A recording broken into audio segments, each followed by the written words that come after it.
കൂട്ടുകാരി, നമ്മൾ ഇന്ന് ചെറിയൊരു മീൻ കറിയാണ് വെക്കാൻ പോകുന്നത്. അപ്പോൾ അതിനാവശ്യത്തിനായിട്ടുള്ള മീൻ നമ്മൾ കഴുകി വൃത്തിയാക്കി വെച്ചിട്ടുണ്ട്.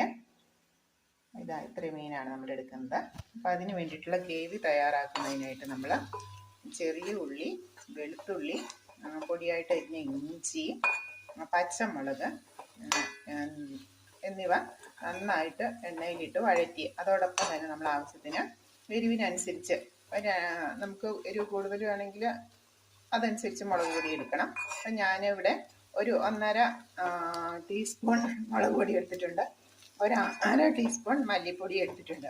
അപ്പോൾ അതും കൂടി ഇട്ട് നന്നായിട്ട്, ഉള്ളിയൊക്കെ നന്നായിട്ട് വഴന്നു വന്നപ്പോൾ നമ്മൾ ആ മുളക് പൊടിയും കൂടി ഇട്ട് നന്നായിട്ട് വഴറ്റിയെടുത്തു. അപ്പോൾ മുളകിൻ്റെ പച്ചപ്പൊക്കെ ഒന്ന് മാറിയിട്ടുണ്ട്. ഇനി നമ്മളിതിലേക്ക് ആവശ്യത്തിന് ഉപ്പ്, നമുക്കറിയാലോ ഒരു ഏകദേശം ആവശ്യത്തിന് ഒരു ഉപ്പ് നമ്മൾ ഒഴിച്ചു കൊടുക്കുകയാണ്. ഉപ്പൂടെ ഒഴിച്ച് വരുമ്പോഴത്തേക്ക് അതൊന്നുകൂടി ഒന്ന് സെറ്റാപ്പം. എല്ലാത്തിലേക്കും ഉപ്പ് പിടിക്കുക. ഉപ്പ് ഞാൻ ഉപ്പ് കലക്കി വെച്ചിട്ട്, പൊടിയായിട്ടല്ല, ഉപ്പ് കലക്കി വെച്ച് ഉപ്പ് നീരാണ് ഒഴിച്ചു കൊടുത്തത്. അപ്പോൾ ഒന്ന് സെറ്റായിട്ടുണ്ട്.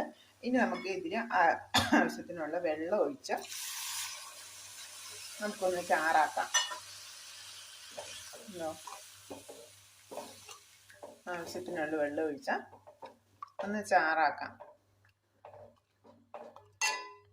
പിന്നെ ഇത് തിളച്ച് വരുമ്പോഴത്തേക്കും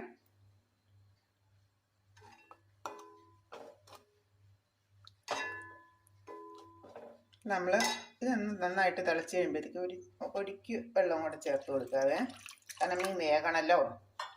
അപ്പം ഇതൊന്ന് തിളച്ച് വരുമ്പോഴത്തേക്കും നമ്മൾ എടുത്തു വെച്ചിട്ടുള്ള മീൻ കഷ്ണങ്ങൾ നമ്മൾ ഇട്ട് കൊടുക്കണം. ഒപ്പം തന്നെ നമുക്ക് ഈ പുളി കഴുകി വൃത്തിയാക്കിയിട്ടുണ്ടല്ലോ, അതുകൂടെ ഇട്ട് കൊടുക്കാം. ഇത് വെള്ളം തിളച്ച് തുടങ്ങിയിട്ടുണ്ട്. അപ്പോൾ തിളച്ച് തുടങ്ങുമ്പോൾ നമുക്ക് മീൻ കഷ്ണങ്ങൾ ഇട്ട് കൊടുക്കാം. ഇനി ഇപ്പം ഈ ഗ്രേവിയിലാണ് കിടന്ന് മീൻ വേകുന്നത്. അപ്പം ഇത് ഏകദേശം വെന്ത് വറ്റി വരുമ്പോൾ, ശരിക്കും നമ്മൾ മീൻ വറ്റിച്ചെടുക്കാനാണ് നമ്മൾ ശ്രമിക്കുന്നത് കേട്ടോ.